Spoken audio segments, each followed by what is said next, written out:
सबसे सटीक और महत्वपूर्ण विश्लेषण यहां मटराइज के अनुसार यह निकल कर आ रहा है। और दोनों राज्यों में कहां किसकी सरकार बन सकती है, क्या दोनों ही राज्यों में कांग्रेस सरकार में बरकरार रहेगी या फिर बीजेपी यहां वापसी करेगी, क्योंकि कांग्रेस कर्नाटक की तर्ज पर यह दावा कर रही कि राजस्थान, मध्य प्रदेश और छत्तीसगढ़ में वो फिर से सरकार बनाने वाले हैं। तो क्या कुछ आंकड़ा बनेगा और किसके जीत के दावे में कितना दम है, यह काफी महत्वपूर्ण हो जाता है। तो 2023 की शुरुआत हो चुकी है और इसको लेकर छत्तीसगढ़ का क्या महत्वपूर्ण आंकड़ा बन रहा है, क्योंकि जिस कार के आंकड़े आ रहे हैं वो काफी चौंकाने वाले सामने आ रहे हैं। अगर बात की जाए तो इसी साल यहां छत्तीसगढ़, मध्य प्रदेश और राजस्थान में विधानसभा चुनाव होने हैं, लेकिन आज छत्तीसगढ़ का ओपिनियन पोल के हिसाब से किसकी सरकार बन सकती है, क्योंकि 2018 में छत्तीसगढ़ में एक तरफा कांग्रेस ने 65 सीटें हासिल की थी और बीजेपी 16 सीटें और अन्य के पक्ष में 9 सीटें रही थी। तो इस बार कितनी सीटें कांग्रेस के पक्ष में जा सकती हैं, लेकिन 2023 की शुरुआत हो चुकी है और बीजेपी ने यहां 2023 के लिए छत्तीसगढ़, मध्य प्रदेश और राजस्थान को लेकर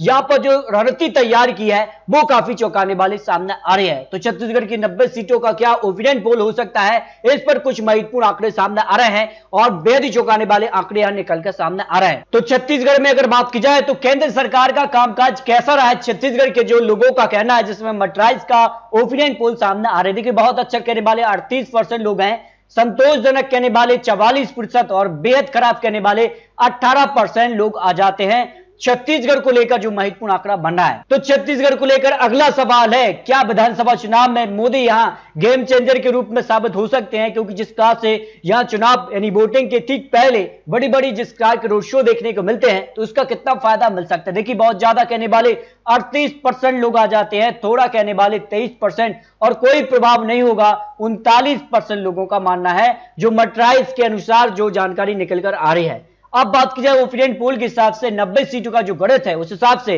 2018 में 44% वोट शेयर कांग्रेस के पक्ष में रहा था और इस बार अनुमान जो लगाया जा रहा है 2023 में भी 44% वोट शेयर कांग्रेस के पक्ष में जा रहा है, जबकि बीजेपी को 2018 में 34%, इस बार 43% वोट शेयर, अन्य के पक्ष में 13% वोट शेयर जा सकता है। यानी वोट शेयर के मामले में बीजेपी कांग्रेस में कड़ी टक्कर यहां देखने को मिल रही है। लेकिन 90 सीटों का क्या ओपिनियन पोल सामने आ रहा है, उस हिसाब से देखा जाए तो यहां 90 सीटों का जो वोट शेयर है उसमें कांग्रेस को 44% वोट शेयर, बीजेपी को 43 और अन्य के पक्ष में 13% वोट शेयर जा सकता है। लेकिन सीटों की जब बात की जाए 90 सीटों का जो ओपिनियन पोल है उस हिसाब से कांग्रेस को 47 से 52 सीटें जा सकती हैं, भाई बीजेपी को 34 से 39 सीटें जा सकती है, अन्य के पक्ष में 1 से 5 सीट जा सकती है। यानी आज अगर छत्तीसगढ़ में विधानसभा चुनाव हो जाते हैं तो फिर कांग्रेस को यहां बढ़त दिखाई दे रही है, लेकिन बीजेपी भी यहां कड़ी टक्कर दे सकती है, जो अनुमान यहां लगाया जा रहा है। तो इस तरह से अगर बात की जाए तो छत्तीसगढ़ का जो ओपिनियन पोल सामने आ रहा है मटराइज के हिसाब से यहां कांग्रेस को बढ़त दिखाई दे रही है, लेकिन बीजेपी कड़ी टक्कर दे सकती है। तो सवाल यह कि क्या बीजेपी छत्तीसगढ़ में वापसी कर पाएगी, क्या राजस्थान में कांग्रेस बरकरार रहेगी या मध्य प्रदेश में बीजेपी की फिर से सरकार बनेगी, यह महत्वपूर्ण हो जाता है। तो दोस्तों, आपको क्या लगता है, आप रख सकते हैं। आपको बता दें, चुनावी आंकड़े, चुनावी अनुमान है। आने वाले वक्त में छत्तीसगढ़ में किस प्रकार की चुनावी जनसभाएं, किस प्रकार के चुनावी वादे होते हैं, उसके बाद छत्तीसगढ़ के आंकड़े बदल भी सकते हैं।